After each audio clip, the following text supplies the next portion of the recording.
fascinating book, this one, George, the Thylungra horse book, and in its day, the horse book was one of the most important books, wasn't it, on its day? It was your Bible to a degree, blasphemy, I guess, but the horse book was the most important document, those records.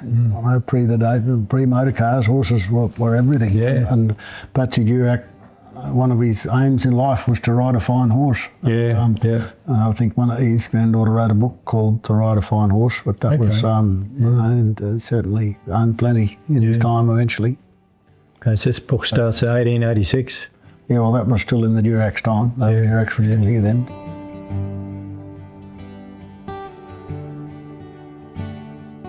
So many of these old leather-bound books, there's tea chests full of them here, and I swap them in and out here and there. But extraordinary records. Yeah.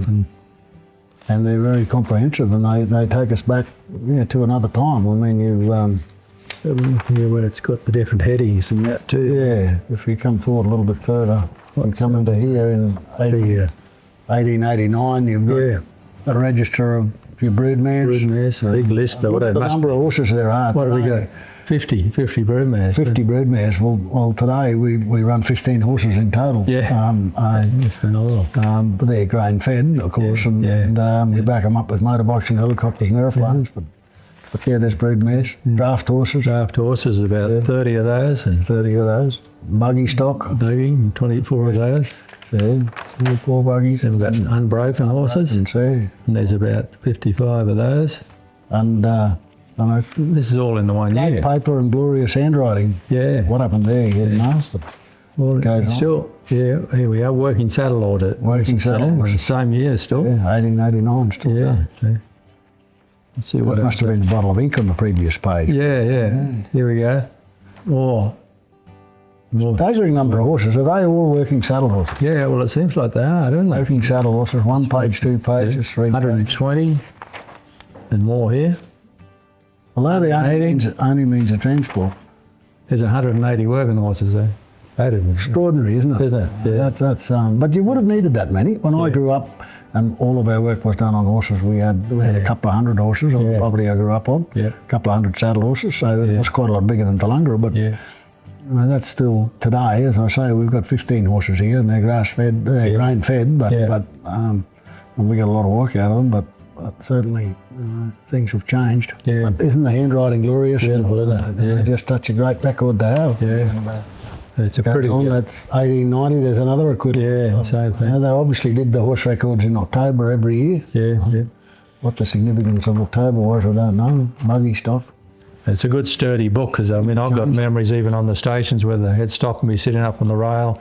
Horses went and drafted through. Yeah, they had to be sturdy, didn't it, for that reason? Yeah, horse, they checking it all out. They say, that's that horse there. And if there was any doubt, the horse had a number branded on him, but then there was a description. So if he couldn't quite read his number, he'd read the description and make sure he had the right horse. I remember that with head stockman too. Quite often they used to have a bit of a description of back of it or whatever. It was the way to grade them, wasn't it? Somewhere in one of these books there's an acquittal of. I'm not sure whether it's in this book or not, but they were loan horses. Okay. One of them had loan horses, and the loan horses were travellers that came through and had tired horses. Okay. They would leave their tired horses and take another one out of that paddock, or take a couple out of that paddock, and they had. Yeah. There's one of these. I don't know whether it's this book or where it is. Yeah. There's the acquittal there. How many horses in total there? 300. There's 300 horses on Thylungra. Yeah. Draft horses. Yeah. It was a pretty good system when you think about it. It all just sort of. Yeah. Yeah. That's.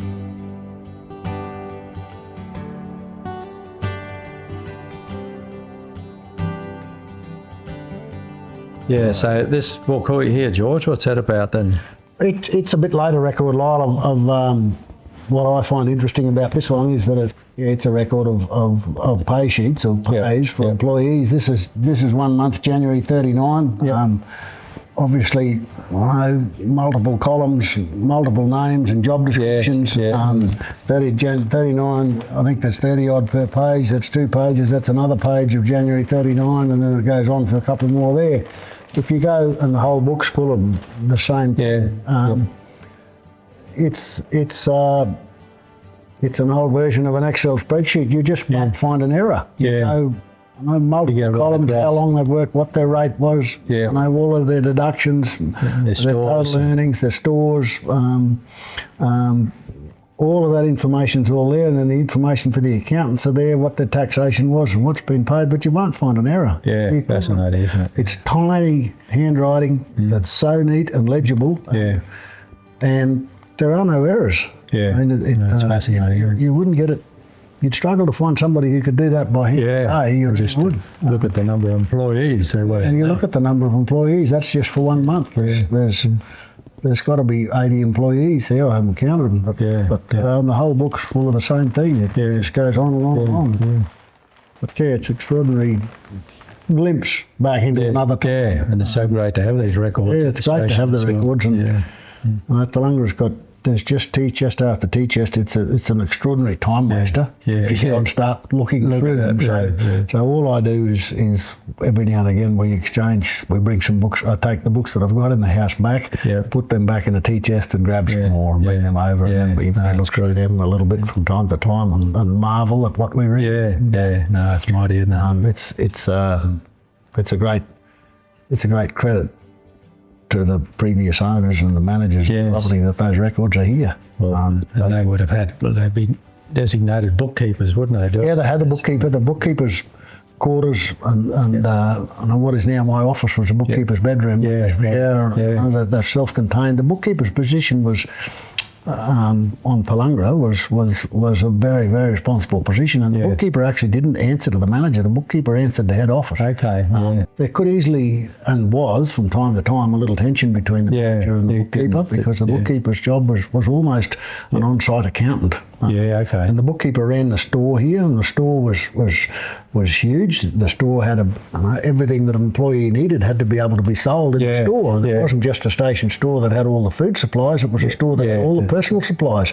It also ran, the library, the station library. The team had to be able to come in and borrow a book. There's still big cupboard full of books there, all numbered, and the bookkeeper had to take care of all the personal needs for the team as well. So they had to come in there. I think the store opened for them once a week, and employees had come in and buy what they needed to buy, and that would be reflected here. Taken from their wages. So there was really a real community here. It was a real community. And there was there's a purpose-built building here for later when the Flying Doctor became active. Fortnightly, the building here for the fortnightly Flying Doctor clinic, because there were so many people lived here. The Flying Doctor came here every fortnight, and a purpose-built building over there with a consultation room and a waiting room. And the waiting room we can sit 20-odd people in. And that was built for the Flying Doctor's clinics that came once a fortnight. And it was because of the numbers of people that lived and worked here to support the big sheep operation. Incredible. It's got a rich history. For sure, and you're part of it. Oh well, we're the current custodians. It's still part of that history, isn't it? That's the thing. We're making it's a little different nowadays. But we're all each day. We're part of that history. That's right. History starts yesterday. That's right. So it's a great privilege to be here, and we really enjoy that part of Thylungra. Obviously. We've got to worry a lot about tomorrow too. But it's a privilege to be able to be here and look back through that history, and I'm pleased that we're able to respect it above all. There's an opportunity to respect it, and we certainly do. And those who came before us did an extraordinary job here. That's right. And what's a pretty special bit of land. Yeah, it really is. It's good.